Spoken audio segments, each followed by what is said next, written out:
Like 3-year-old? I think that's about it. All right. Y'all fire away with questions? I asked Wes, I said, I wasn't real sure what the grades the young corners got up at weight, but they are definitely trending in the right direction now. How would you describe what you've seen them out of them growth-wise these past few weeks? Tremendous steps. Guys are more detailed in their work, putting in even more extra time in the film room and study sessions, asking more questions. A lot of times what you have with a lot of young kids is sometimes they're afraid to ask that question because they don't want to seem as the guys that doesn't know what's going on. And as much as you always tell them there's no stupid question, just ask a question. Some kids are really gun shy when it comes to that. And I have a couple kids that, they don't hold back anymore. And they ask the question because they want to know. They don't want to be out there second guessing anything. They want to be able to play free. There was one play that I brought up that Nate got beat on the double move, but recovers and makes the really nice, knocks down the pass in the end zone. Is that an example of that maturity and growth? Well, if you actually go back and detail that play, Nate truly was on top. What you would like if Nate had done to turn his head a little bit sooner, maybe Sure. instead of the pass breakup, he would have got the interception. But true and doubt, it still was a great play. It's one of those plays that is a sign of maturity, but also a sign of being taking coaching and taking the drill work from the practice field onto the game field.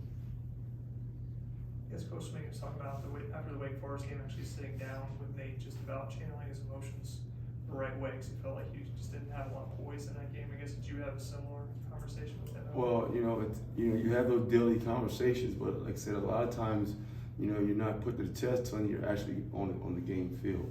It's one of those things where a kid who's very competitive, has never been really in that situation before because he's a first-time starter, and so got the best of it a little bit, because he wants to make plays. He's anxious, he's hard on himself. So as a lot of times with young DBs, they don't know how to challenge it, and sometimes it comes out the wrong way.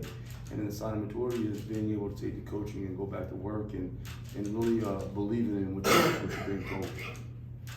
I think Coach Smink also said Toriano just wasn't probably quite ready for that game, but then he saw readiness that next week. I guess, what have you seen in terms of him just being tested now? Well, a lot of times, like I said, in recruiting, you tell these young men that, they're one play away from playing. And,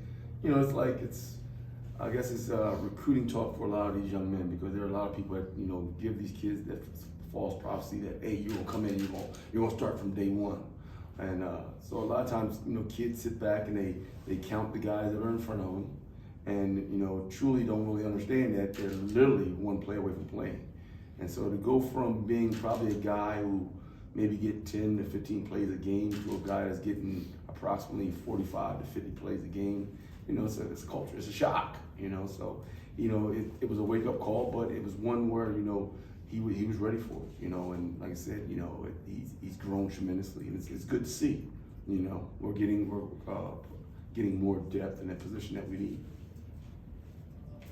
4 blocks now. Do we need to give you a 3 ball? You have the old Beamer ball or whatever, but what do you give the credit to for this? I mean, it's incredible. One, the players, because they're actually out there they're making plays. Let's just put it that way. They're making the plays.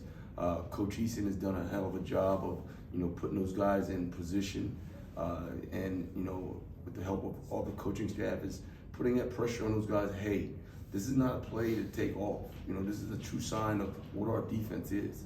As much as we don't like teams to score, but now to go out there on a special teams play and not take anything for granted and to block it says a lot about our kids. So I say I give our credit to the kids. They're the one out there doing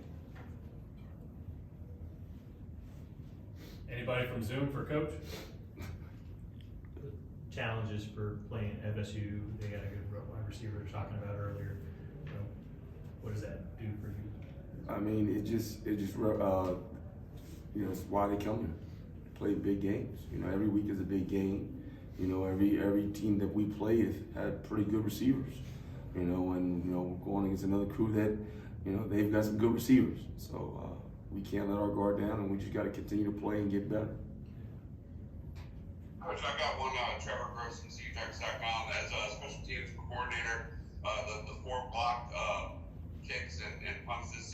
second nationally. How much of a contribution has Coach Eason been in that regard? Great. I mean, he's brought a heck of a wealth of knowledge. You know, he's coached a lot of ball. He's played a lot of ball. So when you can institute that type of person and his philosophy and his coaching and his demeanor, it does a lot for us. You know, he's made his presence in our room alone, and his staff and organization has quietly been felt. And Florida State the other night, they ran that trickery on the punt return with Pittman and Pokey Wilson. How do you guard against that sort of thing when the expected punt returner is faking like he's going to catch it, and then the coverage doesn't have a clue where the ball is? Well, it's one of those things where you coach the punter's got to relay where he punts the ball, and guys have got to do their job, and then you got to play with some vision. You can't play blindly on football field, because one, you'll get in trouble. Two, you'll get hurt. And so what you do is you tell guys, hey, read your keys and react. And always got to be ready for some type of trickery. I mean, that's the name of the game now.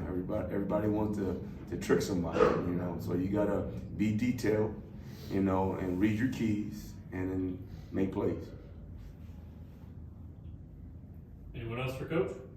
As far as Jaden Lucas, Coach Smitty was saying he thought he was coming, but maybe in practice was a little too casual at times. I mean, how have you seen him progress in terms of his attention to detail? He's another one of those young kids that have, like I said, high school is drastically different than playing at Clemson.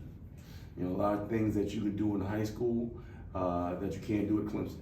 And one of those things that you can't do is you can't be on the practice field and be casual. Because, you're facing some of the top guys in the country that will expose you. And so that was one of his things is the practice tempo was a little different. And, we're in high school, you could take a couple plays off. You can't do that. One play off in practice can mean a touchdown. So it's just those type of things that kids, routinely have to, experience, and like I said, for him, he's in a position that, we're using guys left and right. So you got to be ready. And like I said, sometimes guys come in and they see the number of guys that are in front of them and they say, well, maybe I won't play as much this year, and now when you actually see that, what Coach Reed was talking about in recruiting come to fruition, you're like, wow, okay, I gotta get myself together. So he's done a great job, and like I said, he's doing, he's taking the coaching and he's going with it. Anyone else? I think just one more. Just Andrew Makuba, obviously he's played safety, but he's bumped down the corner a bunch now. I guess what about his skill set makes him able to play both so well? Highly athletic, competitive, has played some corner in his career.